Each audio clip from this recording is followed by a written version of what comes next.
नमस्कार दोस्तों, मैं सुभाष पाठक आपका अपने इस चैनल सब कुछ यूट्यूब में स्वागत करता हूं। दोस्तों, आज हम एक ऐसे एविएशन के क्रैश के बारे में बात करेंगे जो इस दुनिया का आज तक का सबसे बड़ा क्रैश है, जिसने एविएशन की दुनिया को हर तरह से हिला के रख दिया। दोस्तों, ये बात है साल 1977 की। दिन था 27 मार्च। न्यूयॉर्क से उड़ी पैन अमेरिकन की फ्लाइट 1736 ग्रैंड कैनेडी आइलैंड के लिए। ग्रैंड कैनेडी का एयरपोर्ट बॉम्ब थ्रेट की वजह से बंद कर दिया गया था, तो इस फ्लाइट को डाइवर्ट होना पड़ा टेनेरिफ एयरपोर्ट पे। इस फ्लाइट में दोस्तों 378 पैसेंजर्स और 16 कैबिन क्रू थे। इसी दिन दोस्तों KLM की फ्लाइट 4805 उड़ी एम्स्टर्डम से ग्रैंड कैनेडी के लिए। उस समय पे भी एयरपोर्ट बंद था बॉम्ब थ्रेट की वजह से, उनको भी डाइवर्ट करना पड़ा टेनेरिफ एयरपोर्ट पे। इस फ्लाइट में 235 पैसेंजर्स और 14 कैबिन क्रू थे। दोस्तों, ये बात नोट करने की है, जो टेनेरिफ एयरपोर्ट था वो एक हायर एल्टीट्यूड पे लोकेटेड था, 635 मीटर अबव सी लेवल। दूसरी बात नोट करने की है दोस्तों, जो उसकी वेदर कंडीशंस थी एयरपोर्ट पे वो हमेशा चेंज होती रहती थी समय के साथ। तीसरी बात नोट करने की है, बहुत ही छोटा एयरपोर्ट था। इसमें 5 जंबो जेट पार्क हो चुके थे वेटिंग एरिया में, रेडी फॉर टेक ऑफ। शाम के 4 बजे ग्रैंड कैनेडी एयरपोर्ट खुल गया और अब समय था हर फ्लाइट को टेनेरिफ एयरपोर्ट से निकलने का और अपनी फाइनल डेस्टिनेशन ग्रैंड कैनेडी पर पहुंचने का।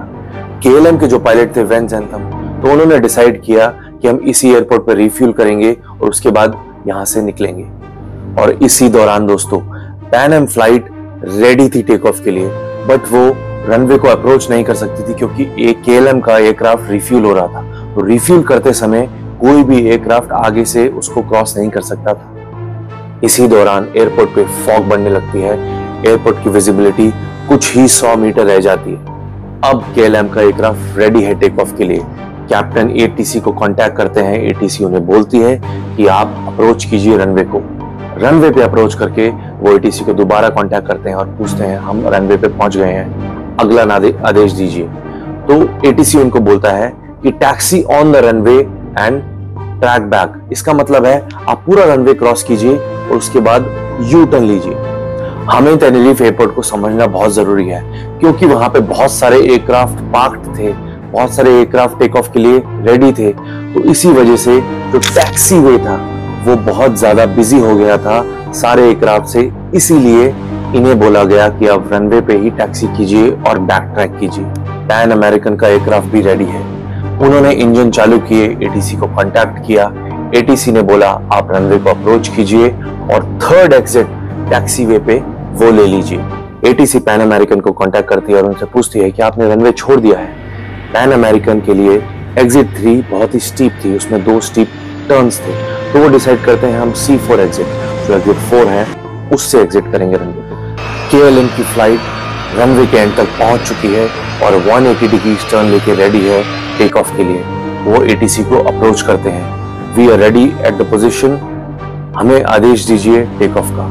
ATC बोलती है clear for take off, reach 9000 feet and report. इसी दौरान मैसेज जाता है ATC का KLM को stand by for take off, stand by for take off. और उसके मिक्स में मैसेज जाता है पैन अमेरिकन का ATC को, we are still on the runway, we are still on the runway. दोस्तों, ये कंफ्यूजन का मैसेज जो 2 तरफ से आ रहा था, ये KLM के पायलट ने इग्नोर कर दिया, कहिए या फिर वो सुन नहीं पाए या फिर वो कंफ्यूज हो गए। I will call you. And we're still taxiing down The runway, Clipper 1736. वहां पे एक इंजीनियर भी था, फ्लाइट इंजीनियर। उन्होंने ये मैसेज सुना और कैप्टन को बोला, are we not clear for take off? इसका मतलब कि क्या हम क्लियर नहीं है टेक ऑफ के लिए? कैप्टन ने बोला व्हाट? उन्होंने दोबारा रिपीट किया, are we not clear for take off, are we not clear for take off? But नहीं, कैप्टन ने उसका रिएक्शन दिया, ओह ये।